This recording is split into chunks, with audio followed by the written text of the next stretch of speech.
right, so just want to thank Bobby for coming in and doing this Beyond the Transaction series with us, trying to really get a spotlight on some of our agents and what you're doing, not just business-wise, but what you're doing in and around the community and what you do for other people. I think is very important. And we probably don't talk about that enough, but I think that that's probably part of everything that's included in your business. Mm-hmm. So it's all Absolutely. encompassing. It's all encompassing as a business owner. And but I'm sitting down today with Bobby Welbourn. How long have you been a realtor, Bobby? 22 years. 22 years. Okay. And you've built a pretty recognizable business in the Tampa Bay area. Would you agree with that? Well, it can always be bigger, but it's grown. It's grown. We've done a little over, I think the last time I counted, a little over 1,600 completed transactions. Oh, wow, that's amazing. That's just the sales. That's not, property management or any of those type things. Wow, so you have quite a few income streams just from business that you have that pertains to real estate. We have a pretty good sphere of influence, book of business built up. Yeah. That's awesome. Well, I appreciate you taking the time to come in and just kind of share some of your thoughts with us. Just out of curiosity, though, when people describe Bobby Welbourn, what do you hope they say? Well, I hope it's good. I would hope that, maybe they would use the word professional, caring.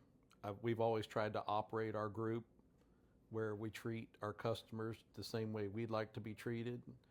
I always tell our customers when they sign up with us that we're going to treat you just the same way we would treat our aunt, uncle, or parents. We're going to look out for you and try to maximize the return on your investment in a professional way, and treat them with respect and efficiency. Efficiency is a big thing. Yeah. So that's those were things that I'd hope to hear. Good. So let's talk about the beginning of your career a little bit, and I have a few questions on it. So when you first got into real estate, what did you believe that turned out to be completely wrong? So funny you should mention me first getting into real estate. The previous job that I had, I was working with a family member. I won't name which one, but I was doing well. I got some awards and Rookie of the Year nominations and things like that. But the company had some problems, financial problems, and I left the company with the company owing me money. So I literally had to go get a personal loan and had a new baby at home, young wife, and scared to death. She was. I wasn't really scared because when I put my mind to something, I know that, you either make it happen or you don't. But I remember when I left that position, the family member said, "I can't believe you're going into real estate. Every housewife in Florida has tried that at one time or another." Acting like it was Amway or, Herbalife or something like this. I said, "Well, that's what I'm going to do." And it was probably the best thing that I ever heard, because the best way to motivate me is say, you can't do this or you won't do this or whatever, because that's just going to put the fire in the belly, And that was probably the biggest kickstart to when I got started. Awesome. So that turned out to be completely wrong, what someone told you. Oh, well, it was stereotypical, a total misnomer. That was just an attempt to sway me not to get into real estate, but I had already made my mind up at the time. Isn't it amazing how people try to do that?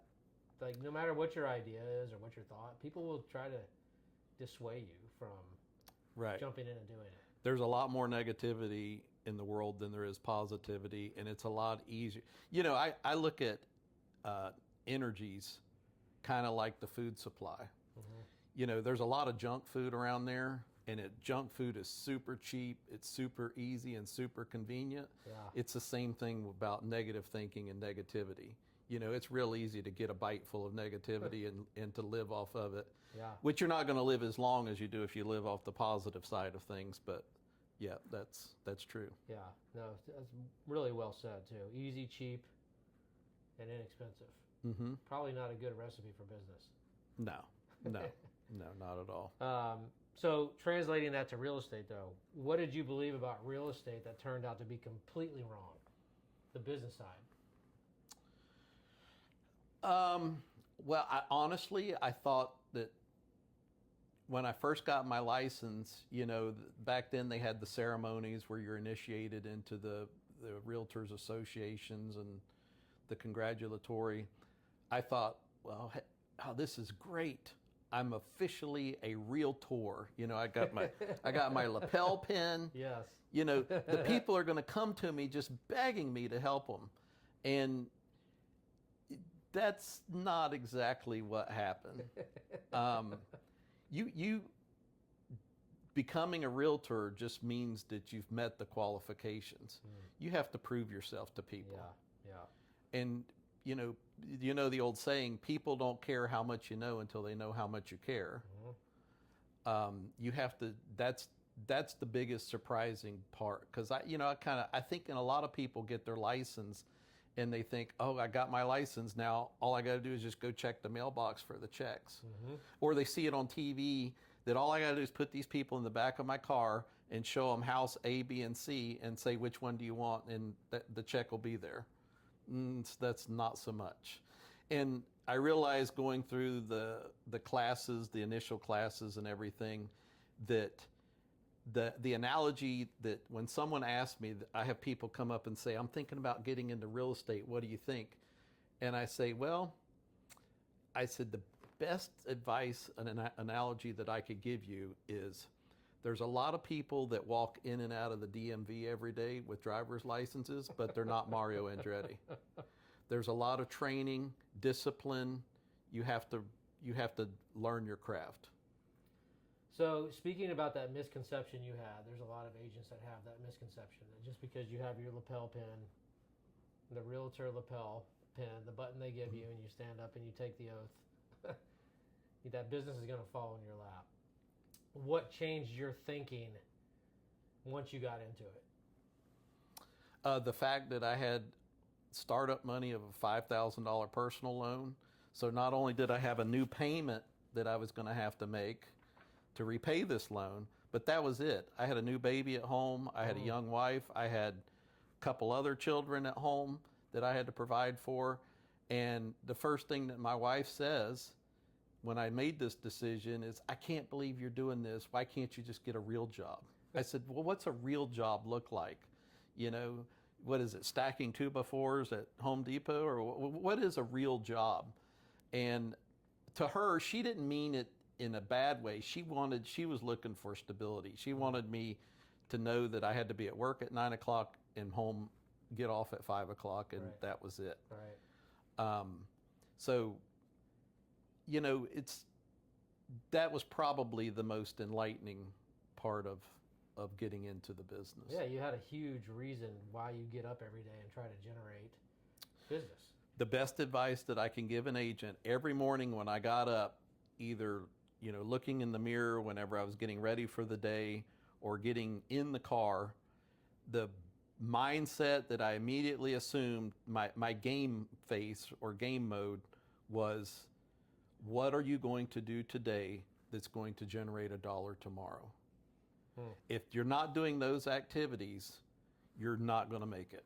And how many, so that's huge, right? Jumping into the mindset. How many people were depending on you to do that? At the time, there was 3. 3. Well, 4 counting my wife. 4 counting your wife. Yes. Really changes your modus operandi, if you will, of how you approach this business. Yes. Yeah.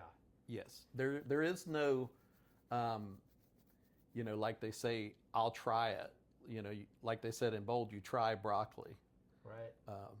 There is no try, only do. Right. Yeah.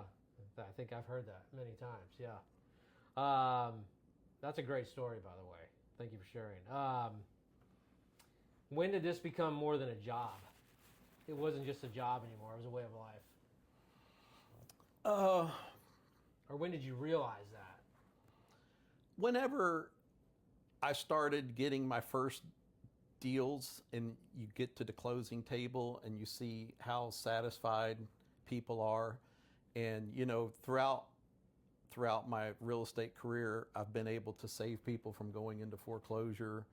I've been able to help people who've just lost a loved one who's now saddled with this piece of property that they don't know what to do with. Whenever the first time I got there and I saw how happy people were, and when I tried to do the best that I could do, and you actually saw folks appreciate that. Yeah. It is a powerful thing when you see life-changing moments like that. Right. So, I mean, a house is more, to us, I think we share a brain cell with this, but the house is where you're going to raise your kids. The house is where you're going to have family dinners. The house is where you're going to come home from all the stuff that gets in your way in the day. It's your refuge. It's your refuge, and it's where you build that life of a peace. There's a peace there, having that home. So yeah. So when you realized it wasn't just going to be a job anymore, was there a particular instance that made you really believe that? Yeah. Whenever, like in my first year with the office that I was in, I noticed that I was in the top percentile. It wasn't easy. There was a lot of sacrifice. I've missed birthdays. I've missed ball games. I've missed time with my kids and family on the trip because I had to step over here and take this phone call. But, there was a point in the building up process where I had to make those sacrifices to get the foundation, the base that I needed in order to be able to, continue to build. If you don't have a good foundation or base, you can't build a substantial business. Yeah. When you say foundation or base, what do you mean? I think I know what you mean. Well, for one, developing a good sphere of influence, developing a good database that you could call on and continue to stay in touch with and go back to and say, don't forget about me. I'm still in real estate. Do you know anybody that I can help like I helped you? That kind of thing. I've always said that business breeds business. So, in real estate, your business can start with just one sign. You get your first listing, and business breeds business, because when you got that one listing out there and it's being advertised and marketed, there's eyes looking at that, and not all the eyes are looking at it just for that one particular property. Some eyes are looking at it and say, well, maybe I should contact this person. They just listed this. If you have no signs or nothing going on, the biggest challenge is to get to that point.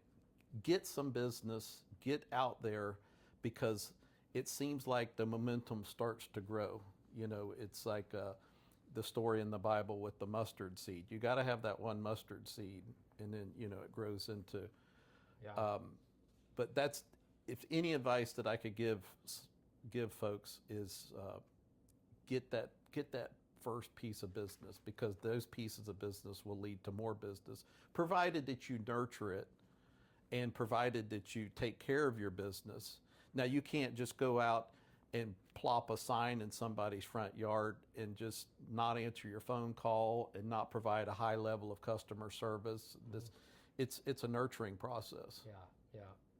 Yeah, and that, you really answered the question that I had. Like, I'm assuming that if you had to give your younger self some advice, would that be it?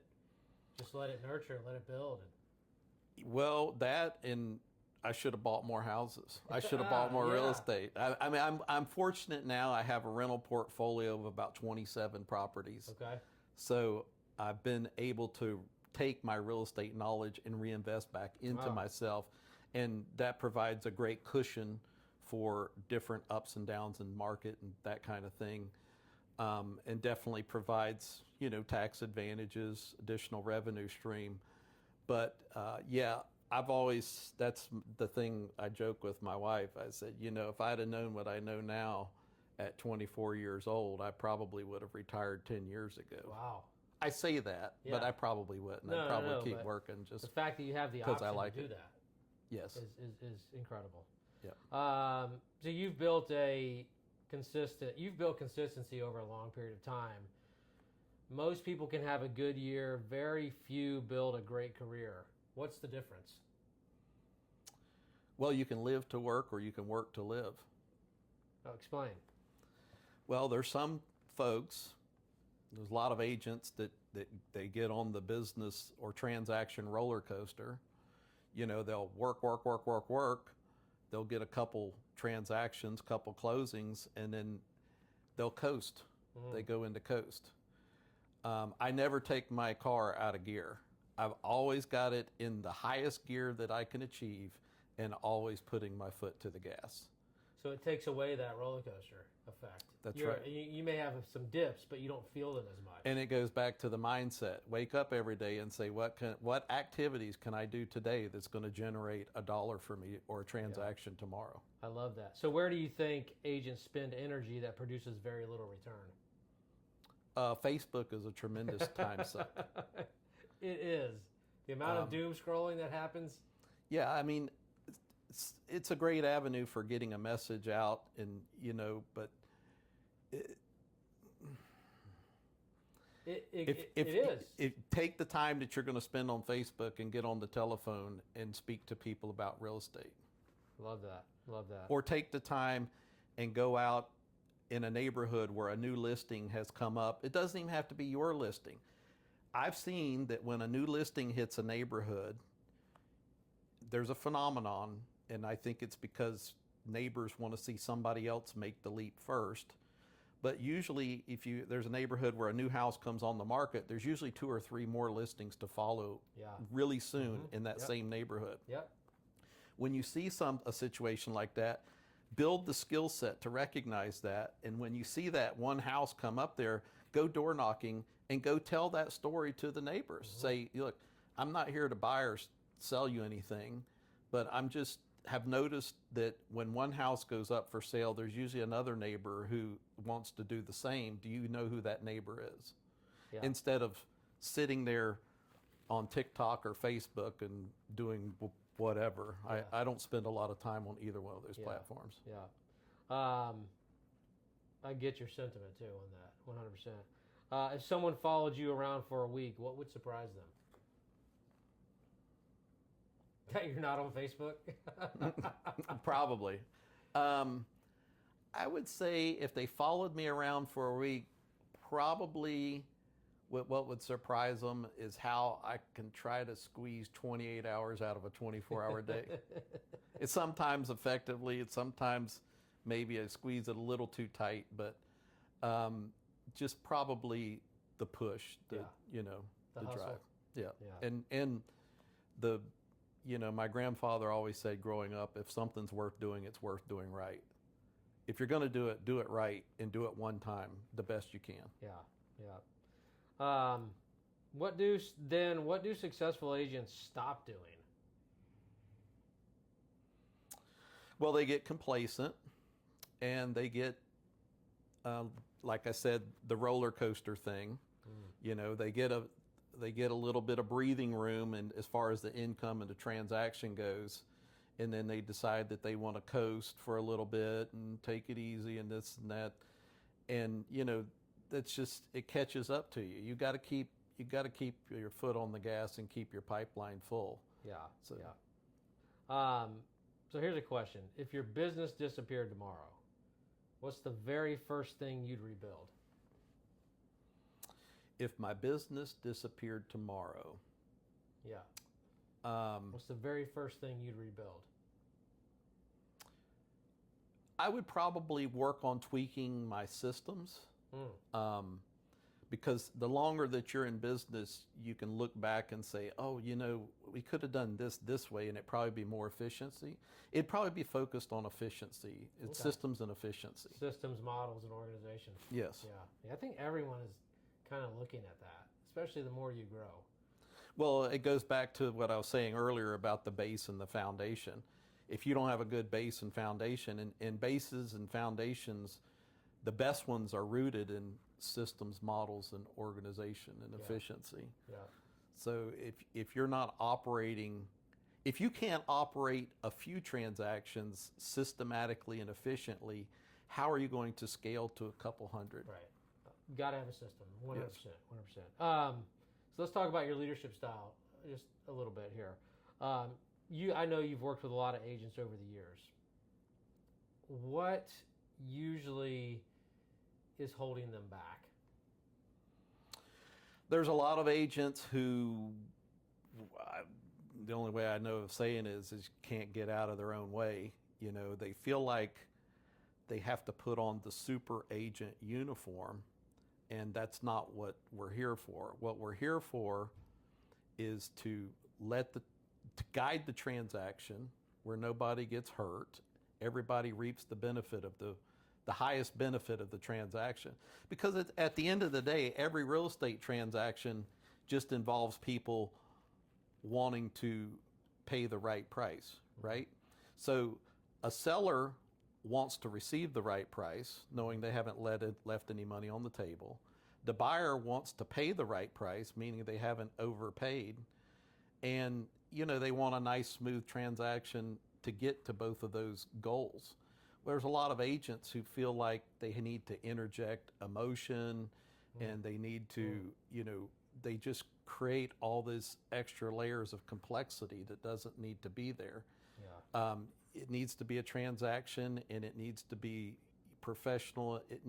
I'm not saying it needs to be neglected, but what I'm saying is don't get in the way of the transaction. Let the transaction progress and advise the parties accordingly along the way, you know, and make sure everybody is covered and nothing's being done to the detriment of either party. Yeah, great advice. Do agents know what's holding them back? Some of them, I don't think so. Some of them, and in a lot of them, I think there's a lot of agents, especially in the newer agents, that they let fear. They let fear get in the way of their achievements. So it's real easy to approach something that you're unfamiliar with and be fearful of it versus, you know, like they talked about, you know, in Keller Williams, taking the storm head on like the bison, where, you know, they know the blizzard's coming, just run into it and let's get past it, you know. Let's address it head on. I think a lot of agents get bogged down in analysis paralysis. You know, and they're overthinking things. And that's a fear. Yes.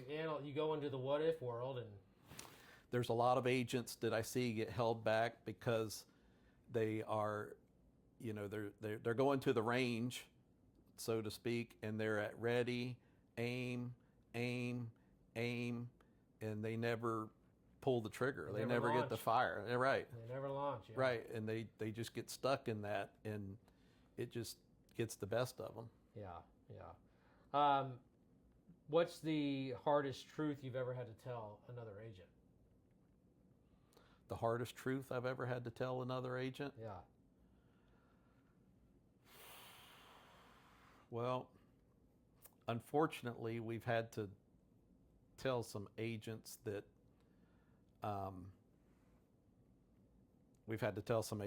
they're unprofessional. I mean, we've had to tell some agents that they're just not cut out for this. I mean, you can teach real estate school, you can teach real estate training, you can teach real estate skills, you can teach all these things.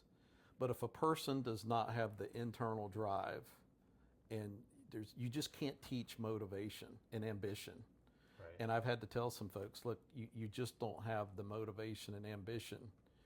You know, I've learned throughout my lifetime that I can see it's pretty easy to classify. There's three general types of people in the world.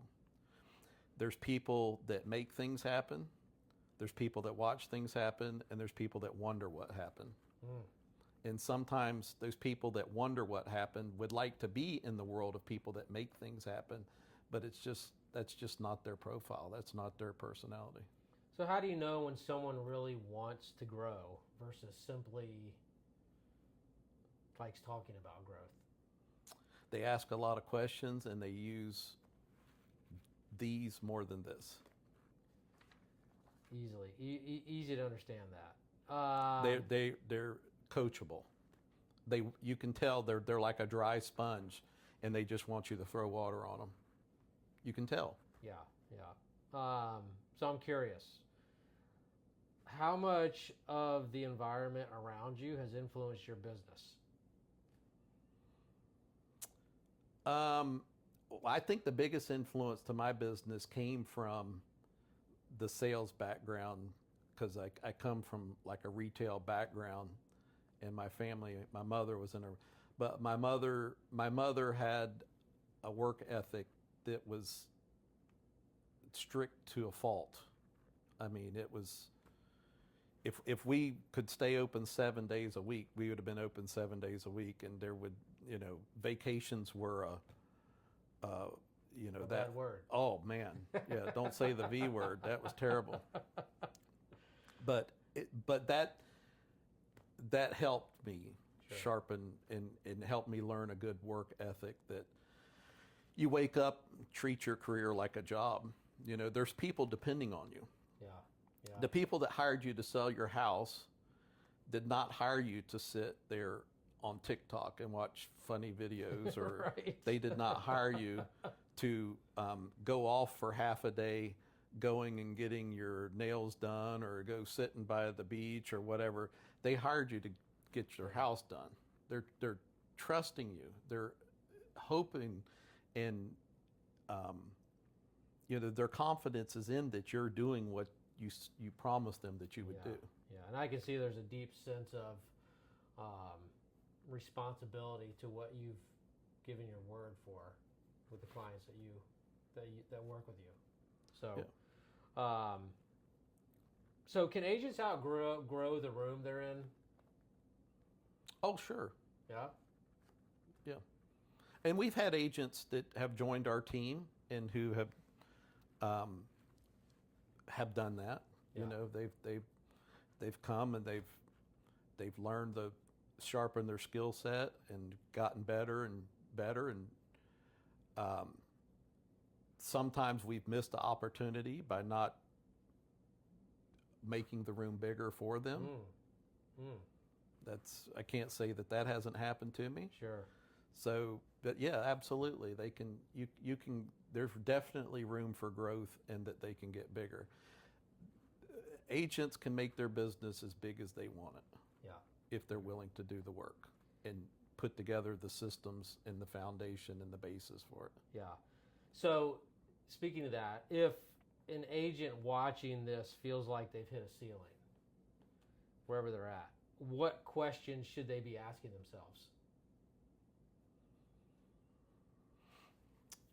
Well, first they need to identify what that ceiling is. Okay. Is it a number of transactions? Is it a dollar volume in sales? Is it the type of properties that they're selling? So the first thing they need to do is identify their goal. Mm-hmm. They need to identify where they need to be, or where they want to be.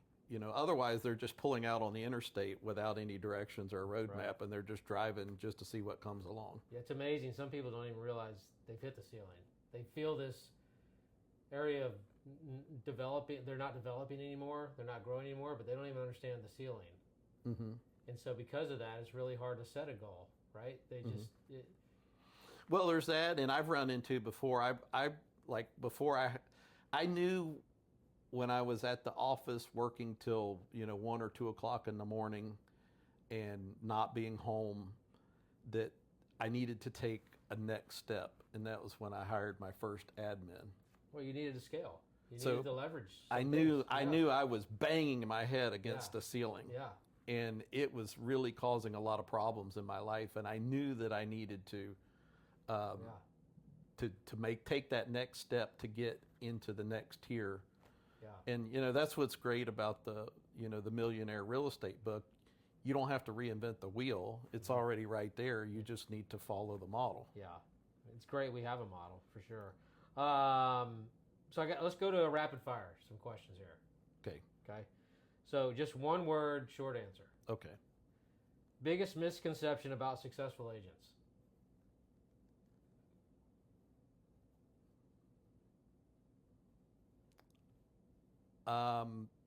That smart.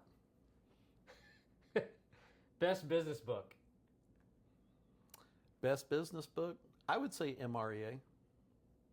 Biggest mistake you still see.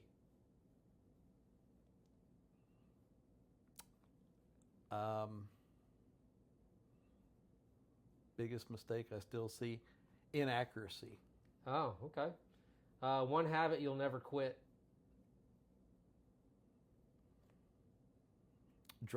Pushing. Pushing. Negotiation or prospecting?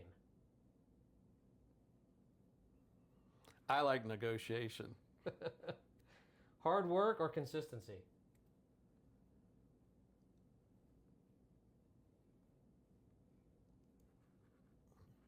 Consistency, I would say. Yeah. Because you can work hard on just a couple little things, but if you're consistent with models on everything, you can scale. Biggest lesson from failure?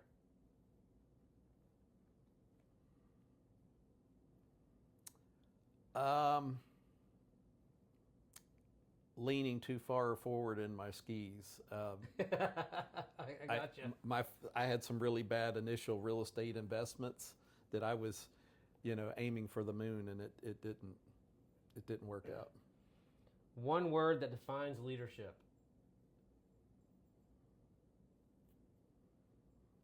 Respect.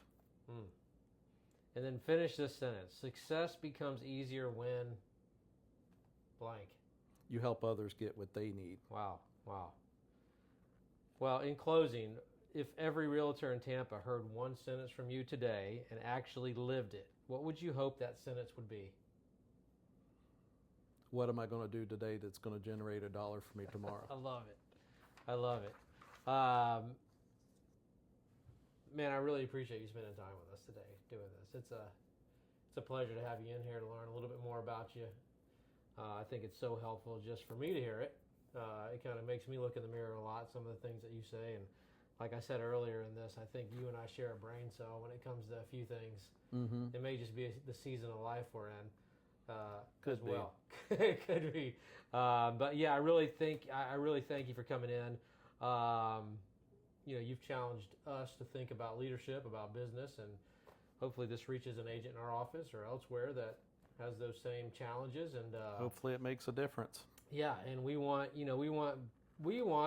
businesses that are worth owning and lives worth living here for sure. So thanks again for coming in. Appreciate it. Okay. All right. Thanks for having me. Yes, sir.